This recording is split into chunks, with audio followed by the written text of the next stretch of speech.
Okay, so we're going to talk about the proper way to hold a drumstick and the way to move your wrists and fingers when you're playing drums. First thing, we're not even going to use the sticks. I just want you to put your arms out in front of you straight and let your hands just kind of hang and relaxed. Okay, now just move your wrists up and down, or your hands up and down, I'm sorry, just bending at your wrist. Like that. Good.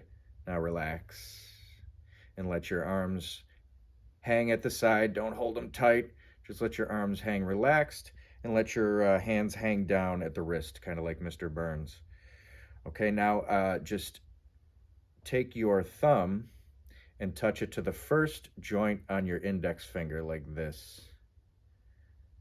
The other fingers will wrap around, relaxed. So there's a little gap there, so they can do this. Do that same thing with your left. Thumb to the index finger, first joint, relax, and again, up and down. Now with the fingers, you can also do this motion. That little tiny motion is going to be something you're going to use with the stick. Same with the left. Right and left do equal things. Get used to this. When the wrist comes down, the fingers close. Wrist comes down, fingers close. So it's like a little snap motion. Okay, let's pick up the sticks. So the sticks, the same way you did before when you stretched your arms out in front of you, do that again. And you're going to see that the stick is going to be an extension of your arm, straight out in front of you. Okay, it's not tilted like this or any kind of weird thing. It's straight out in front of you. Good. Nice V formation. Now, the motion is the same. When you lift the stick back and you bend at the wrist, the fingers come off a little bit. And then when you want the downward motion, you snap the fingers in as it comes down. So that's the motion. Relaxed, and then a snap motion forward. Same thing with the left. As it comes down, the fingers snap. They never grip tight like this. They're never gripping tight and holding it.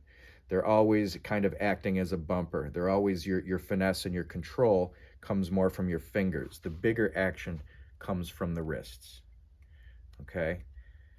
So it's this nice V formation when you actually are on a drum or a surface to hit, and that's the motion. Something to watch out for, make sure your pinkies are not splayed out like this. Sometimes there's a tendency to shoot out your pinkies. Don't do that. It's not like you're sipping tea. You want your pinkies and your fingers all to kind of fall in line like that so that they can do this. So just get used to that motion and make sure the sticks come up to the same height, and just try to make sure that the right and the left are doing the same thing, mirror image. Something to always keep in mind when you actually sit down to play, you want to be conscious of being able to see the tops of your hands all the way over to your pinky knuckle, okay?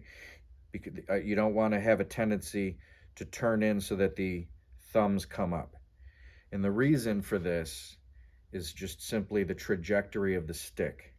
If your wrist is going up and down, the stick will go straight up and down, okay? Both of them. If your thumbs are up, the way your wrist works, when you go up and down, it's a lot harder to keep it straight. There's a tendency for it to twist a little bit. You can do it straight, but it's a lot easier to do it with the way your wrist works, straight up and down.